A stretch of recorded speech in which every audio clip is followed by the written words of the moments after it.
The live TV, सच सबसे आगे। दोस्तों, आज के इस वीडियो में मैं आपके लिए 12 बड़ी खबरें लेकर आई हूँ। सब पर विस्तार से चर्चा करेंगे, लेकिन पहले एक नजर हेडलाइंस पर। ईरान पर ट्रंप की हत्या की साजिश का आरोप, ईरान ने बताया इस्राएली प्रोपेगेंडा। गजा में इस्राएल के 35 सैनिकों का हुआ अपहरण। गजा में इस्राएली हमलों से तबाही, पत्रकार हुस्साम सबात की रिपोर्ट में दर्दनाक खुलासा। ईरान ने इस्राएल पर बच्चों के खिलाफ युद्ध अपराधों का आरोप लगाया, मुकदमे की मांग। अमेरिका में ब्लैक अमेरिकन के खिलाफ नस्लीय धमकी के मैसेज भेजे गए। सूत्रों का दावा, ट्रंप रूस और यूक्रेन युद्ध खत्म करने के लिए शांति योजना का प्रस्ताव लाएंगे। स्पेन ने इस्राएल को हथियार भेजने वाले जहाजों को डॉकिंग की अनुमति देने से किया इनकार, हमास ने की तारीफ। एम्स्टर्डम में फिलिस्तीनी समर्थकों द्वारा प्रो पैलेस्टाइन सिटी स्टिकर लगाए गए। मकाबी तेल अवीव के फुटबॉल होलीगन्स ने एम्स्टर्डम में अराजकता मचाई, अरबों को मारो के नारे लगे। इस्राएल के टेलीग्राम चैनल पर यूरोपीय यहूदियों से मुस्लिम और अरबी मोहल्लों में आग लगाने की अपील। इस्राएली सैनिकों द्वारा लेबनान का झंडा जलाकर खुशी मनाई गई। हिजबुल्लाह का दावा, इस्राएली सैनिकों की घुसपैठ में 100 से ज्यादा इस्राएली सैनिक मारे गए। आदाब दोस्तों, मेरा नाम है मिसबा खान और आप मुझे द लाइव टीवी पर देख रहे हैं। दोस्तों, आज की सबसे बड़ी खबर अमेरिका और ईरान से जुड़ी है। खबर है कि ट्रंप की हत्या का गुप्त प्लान बनाया गया था और इस प्लान को बनाने का पूरा इल्जाम ईरान पर लगा है।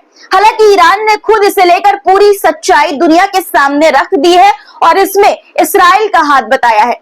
ईरान ने क्या कुछ कहा है ट्रंप की हत्या को लेकर, ये बताने से पहले आपको बताती हूँ कि ट्रंप की हत्या का गुप्त प्लान क्या है और ये सामने कैसे आया। अमेरिकी न्यूज एजेंसी एसोसिएटेड प्रेस के अनुसार एफबीआई ने खुलासा किया है कि ईरान के इस्लामिक रेवोल्यूशनरी गार्ड कॉर्प्स यानी कि आईआरजीसी के एक गुमनाम सदस्य ने डोनाल्ड ट्रंप की हत्या का प्लान बनाया था।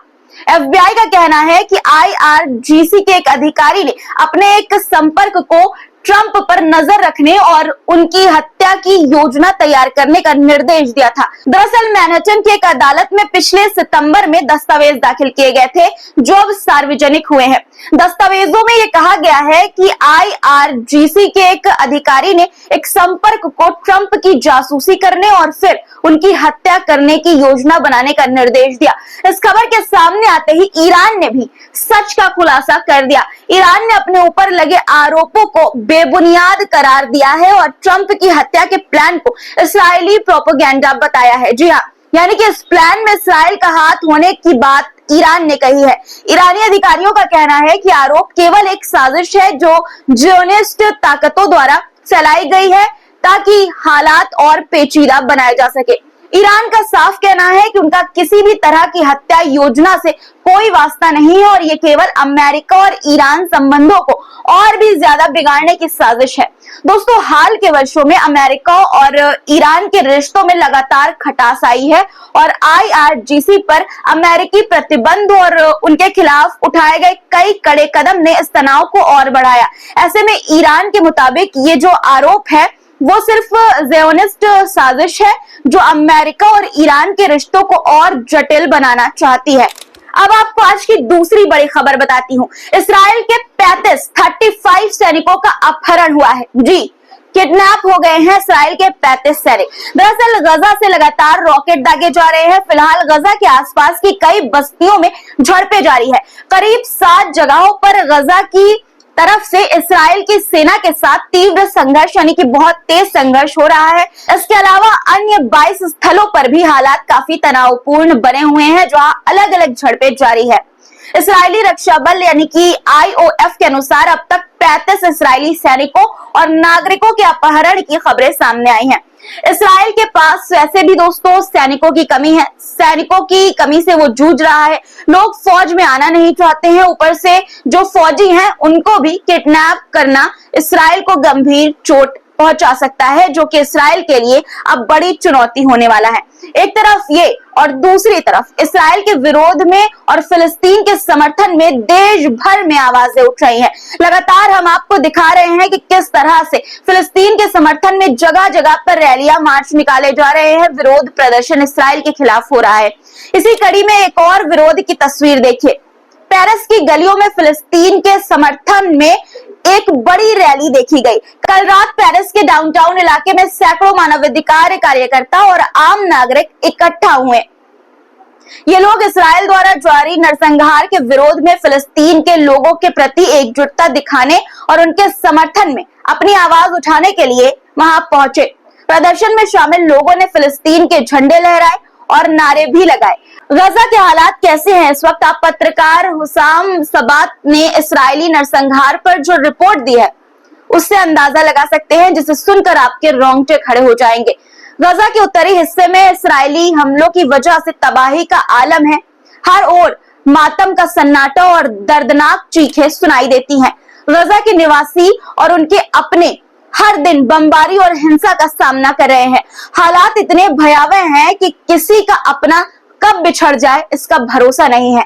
इन्हीं खतरनाक हालातों में पत्रकार हुसाम सबात ने अपनी रिपोर्ट दी। उन्होंने कहा कि मैंने अभी अभी अपने 11 चचेरे भाइयों को दफनाया है और 1 मिनट के लिए बैठा हूं, तभी एक और नरसंहार हुआ, ठीक उसी जगह पर जहां मैं बैठा था। हुसाम सबात का कहना है कि गजा में अब हर तरफ मौत का साया है। हर व्यक्ति के लिए मौत बहुत करीब है। दोस्तों, गजा की जमीन पर हालात बेहद दर्दनाक हैं।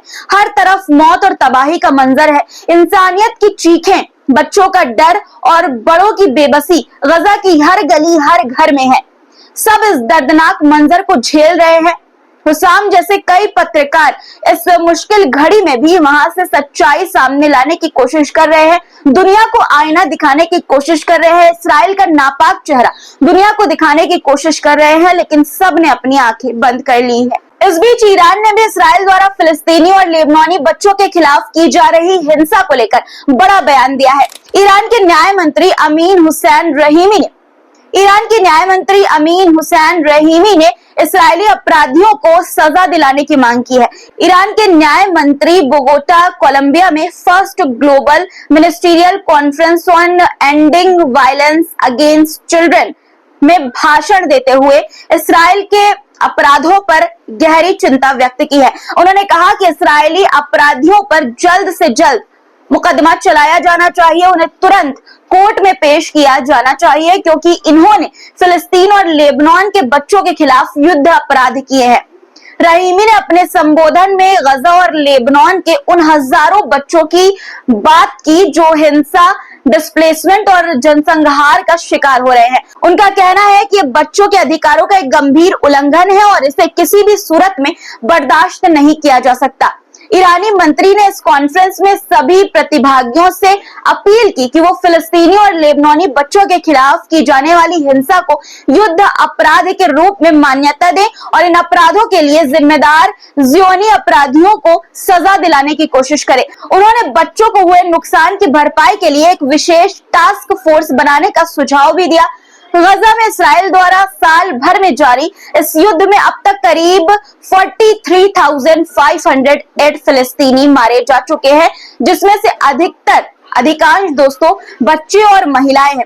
संयुक्त राष्ट्र मानवाधिकार कार्यालय ने इस भारी संख्या में नागरिकों की मौत पर भी गहरी चिंता व्यक्त की है। संयुक्त राष्ट्र की एक नई रिपोर्ट में भी खुलासा यह हुआ है कि गजा में शहीद लोगों में 70% बच्चे और महिलाएं शामिल हैं। अब अमेरिका से जुड़ी एक और बड़ी खबर आपको बताती हूँ। एक बार फिर से अमेरिका में अश्वेत समुदाय यानी कि ब्लैक अमेरिकन के खिलाफ नफरत और भेदभाव की एक हैरान कर देने वाली खबर सामने आई है। अमेरिकी अखबार द वॉशिंगटन ने गंभीर रिपोर्ट पब्लिश की है, जिसमें यह बताया गया है कि अमेरिका के कई राज्यों में अश्वेत नागरिकों को चुनाव के बाद नस्लीय धमकी भरे मैसेज भेजे गए हैं। इन मैसेजों में साफ तौर पर यह कहा गया है कि उन्हें गुलामी में वापस डाल दिया जाएगा और बागानों में काम करने के लिए मजबूर किया जाएगा। यह सुनकर हैरानी होती है, लेकिन ये वाकई एक बेहद चिंताजनक स्थिति है दोस्तों। अब बात रूस यूक्रेन जंग की। क्या रूस और यूक्रेन जंग खत्म हो जाएगी? क्या अब रूस और यूक्रेन जंग खत्म होने की कगार पर है? ये सवाल इसलिए क्योंकि खबर है कि अमेरिका के राष्ट्रपति निर्वाचित डोनाल्ड ट्रंप कथित तौर पर यूक्रेन और रूस के बीच चल रहे युद्ध को समाप्त करने के लिए एक संभावित शांति योजना प्रस्तावित करने की तैयारी कर रहे हैं। इस प्लान के कुछ अहम पहलू भी सामने आए हैं, जो कि मैं आपको एक एक करके बताती हूँ। ट्रंप के प्लान का पहला हिस्सा है एक 800 मील लंबा डीमिलिटराइज जोन बनाना। ये जोन यूक्रेन और रूस नियंत्रित क्षेत्रों की सीमा पर बनाया जाएगा, जहां कोई भी सैन्य गतिविधि नहीं होगी। इसका मतलब यह है कि इस क्षेत्र में दोनों ओर से फौजी तैनात नहीं किए जाएंगे, जिससे संघर्ष का खतरा कम हो जाएगा। दूसरा महत्वपूर्ण बिंदु यह है कि इन डीमिलिटराइज जोन की सुरक्षा, फंडिंग और मेंटेनेंस की जिम्मेदारी यूरोपीय सहयोगियों देश पर होगी, जैसे यूक्रेन, जर्मनी और फ्रांस। ट्रंप के अनुसार इस पहल में अमेरिका की कोई फौज नहीं होगी और ना ही अमेरिका इसे फंड करेगा। उनका मानना है कि यूरोप को इस शांति प्रस्ताव का मुख्य हिस्सा बनाया जाएगा। इस प्लान के तहत यूक्रेन को अगले 20 साल तक नाटो में शामिल होने से रोका जाएगा। यह कदम रूस की सुरक्षा चिंताओं को कम करने के लिए उठाया जाएगा, क्योंकि रूस का मानना है कि नाटो का पूर्व की ओर बढ़ना उसके लिए खतरा है। इस शर्त के अनुसार यूक्रेन नाटो का हिस्सा नहीं बनेगा, जिससे रूस की तरफ से संभावित हमले का खतरा कम किया जा सके। हालांकि अमेरिका यूक्रेन को सैन्य हथियार और अन्य डिफेंस सप्लाई जारी रखेगा, ताकि यूक्रेन अपनी सुरक्षा को मजबूत बना सके। इसका उद्देश्य यह है कि यदि भविष्य में रूस की तरफ से कोई आक्रामक कदम उठाया जाता है तो यूक्रेन अपनी रक्षा में सक्षम हो सके। तो दोस्तों, ये थी ट्रंप की संभावित शांति योजना के कुछ महत्वपूर्ण पहलू। हालांकि ये जानकारी अभी पूरी तरह से पक्की नहीं है, यानी कि इसकी पुष्टि नहीं हुई है। केवल ट्रंप प्रशासन के सूत्रों द्वारा बताई गई बातों के आधार पर अनुमान ये लगाया जा रहा है। वहीं दोस्तों, स्पेन ने एक साहसी कदम उठाया है, जिसकी तारीफ खुद हमास ने की है। स्पेन ने 2 ऐसे जहाजों को डॉकिंग की अनुमति देने से इनकार कर दिया, जो अमेरिका से हथियार लेकर इस्राएल जा रहे थे। इस फैसले को फिलिस्तीनी प्रतिरोध आंदोलन हमास ने सराहा है और इसे ज़ियोनिस्ट हमले के खिलाफ स्पेन के सम्मानजनक रुख के तौर पर देखा है। दरअसल जहाजों को अल्गेसिस पोर्ट में रुकने की अनुमति नहीं दी गई। स्पेन सरकार का कहना था कि वो युद्ध में किसी तरह का योगदान नहीं करना चाहते और इस्राएल को हथियार भेजने की अनुमति नहीं देंगे। शुक्रवार को जारी एक बयान में हमास ने कहा कि ये कदम गजा पट्टी पर ज़ियोनी आक्रमण को अस्वीकार करने और फिलिस्तीनी लोगों के खिलाफ अपने नरसंहार को जारी रखने के लिए हथियारों की आपूर्ति को रोकने में स्पेन की सम्मानजनक स्थिति के अनुरूप है। दोस्तों, हमास ने संयुक्त राष्ट्र से अपील भी की है कि एक प्रस्ताव पारित करे जो इस्राएल को हथियारों की आपूर्ति को अपराध घोषित करे और उसे फिलिस्तीन पर अपने हमलों को तुरंत रोकने के लिए मजबूत करे। इसके अलावा 50 से ज्यादा देशों ने हाल ही में संयुक्त राष्ट्र से इस्राएल के खिलाफ हथियारों की आपूर्ति पर प्रतिबंध लगाने की मांग की है। दोस्तों, स्पेन ने इस महीने मई में ही ये घोषित कर दिया था कि वो इस्राएल के लिए हथियारों की आपूर्ति करने वाले जहाजों को अपने बंदरगाहों पर डॉक नहीं करने देंगे। यही नहीं, स्पेन वही देश है जिसने इस्राएल पर जियोनिसाइड यानी कि नरसंहार का आरोप लगाए जाने के बाद इंटरनेशनल कोर्ट में इस्राएल के खिलाफ मामले की ओर भी समर्थन किया था। अब आप ये वीडियो देखिए, एम्स्टर्डम का है, जहां कई फिलिस्तीनी समर्थक कार्यकर्ताओं ने सड़क पर और कई जगह स्टिकर लगाए जिन पर प्रो पैलेस्टाइन सिटी और फिलिस्तीन की आजादी जैसे संदेश मैसेज लिखे थे। ये स्टिकर पूरे शहर में अलग अलग जगहों पर लगाए गए ताकि फिलिस्तीनी लोगों के साथ एकजुटता प्रदर्शित की जा सके और ज़ियोनिज्म और फिलिस्तीन में हो रही बर्बरता के खिलाफ आवाज उठाई जा सके। आप देख सकते हैं वीडियो में कि बॉयकॉट इस्राइल का भी स्टिकर चिपकाया गया है। वहीं दूसरी तरफ इस्राइल के सबसे बड़े टेलीग्राम चैनल में से एक पर एक संदेश वायरल हो रहा है जिसमें यूरोपीय देशों के यहूदियों से अपील की गई है कि वो इस्राएली फुटबॉल प्रशंसकों पर एम्स्टर्डम हमले के प्रतिरोध में इस्लामिक और अरबी मोहल्लों को आग के हवाले कर दे, यानी कि वहां पर आग लगा दे। एम्स्टर्डम में इसराइल के फुटबॉल फैंस पर हुए हमले के बाद यहूदियों से नफरत फैलाने की इस कोशिश को देखा जा सकता है। दोस्तों, हमले के जवाब में जो हिंसा की योजना बनाई जा रही है वो न केवल एक समुदाय को निशाना बना रही है बल्कि इसका असर पूरे मुसलमान और अरबी आबादी पर पड़ सकता है। कल तक जो छटपटा रहे थे, अपने आप को पीड़ित दिखा रहे थे, आज वो खुद हिंसा फैलाने की बात कर रहे हैं। खबर भी है दोस्तों कि मकाबी तेल अवीव के फुटबॉल होलिगन्स ने एम्स्टर्डम की सड़कों पर अराजकता मचाई, बड़े पैमाने पर हमले किए। इन हमलों में अरबों को मारो जैसे नरसंहार के नारे लगाए गए और गजा में बच्चों के नरसंहार का उत्सव मनाया गया। इन हमलावरों ने अरब और मुस्लिम समुदाय के लोगों पर हमला किया, उनकी संपत्तियों को नुकसान पहुंचाया और यहाँ तक कि फिलिस्तीनी झंडे तक चुराए गए। इन हमलों में शामिल ज़ियोनिस्ट हुलिगन्स ने अपनी पूरी ताकत दिखाई, लेकिन पुलिस ने कोई कड़ी कार्रवाई नहीं की। मीडिया भी चुप रही और मेयर इसे देखकर भी अनदेखा करते रहे। लेकिन एम्स्टर्डम के लोगों ने इस हिंसा को रोकने के लिए एकजुट होकर जवाब दिया। मुसलमानों, ईसाइयों, यहूदियों, डच नागरिकों और फिलिस्तीनी समुदाय ने मिलकर आत्मसंरक्षण के लिए कदम उठाए और इन ज़ियोनिस्ट हमलावरों को जवाब दिया। इसके बाद पुलिस ने एक्शन लिया और दर्जनों लोगों को गिरफ्तार किया। मीडिया ने इस पर झूठी अफवाहें फैलानी शुरू कर दी और मेयर ने इसे एंटी सेमेटिक घटनाओं के रूप में पेश किया।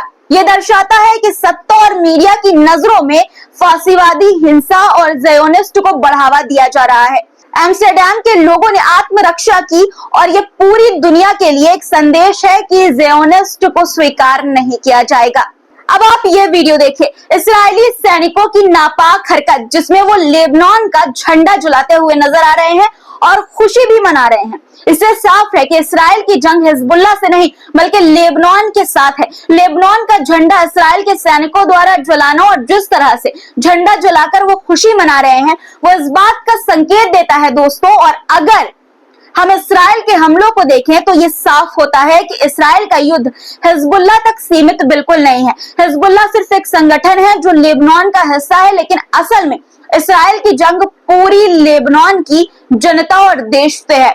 इसराइल द्वारा किए गए हमलों में न सिर्फ हिजबुल्लाह को निशाना बनाया जाता है बल्कि पूरे लेबनान की जनता को भी इसके दायरे में लाया जाता है। ये दोस्तों साफ करता है और ये वीडियो जो कि आप देख रहे हैं लेबनान का झंडा जलाने वाला, वो साफ करता है कि इसराइल इस जंग को हिजबुल्लाह नहीं बल्कि लेबनान के खिलाफ मानता है। दोस्तों, हिजबुल्लाह के मिलिट्री मीडिया यूनिट ने इसराइल के कोई हताहत नहीं हुआ के दावे का मजाक बनाया है। हिजबुल्लाह ने बताया कि इसराइल की जमीन में घुसपैठ के बाद 100 से ज्यादा इसराइली सैनिक मारे गए हैं और 1000 से ज्यादा घायल हुए हैं। यह खुलासा इसराइल के दावे को पूरी तरह से झूठा साबित करता है। तो दोस्तों, आज के लिए इतना ही। पूरी खबर पर आपकी क्या राय है कमेंट में जरूर लिखिएगा। और दोस्तों, एक गुजारिश है आपसे कि कमेंट में अपनी राय जरूर लिखा करिए। आप सबकी राय, आप सबके कमेंट, आप सबकी तारीफें जो आप हौसला अफजाई करते हैं उसे मैं खुद पढ़ती हूँ और हिम्मत मिलती है, जज्बा आता है आपके लिए इसी तरह की सच्ची खबरें बिना डरे निडर होकर लाने की, आवाज उठाने की सच के लिए। इसलिए दोस्तों, कमेंट में अपनी राय जरूर लिखा करिए और वीडियो को ज्यादा से ज्यादा लोगों तक शेयर भी जरूर कर दिया करिए ताकि सच्चाई हर किसी तक पहुंच सके, इसराइल का चेहरा हर किसी तक साफ हो सके।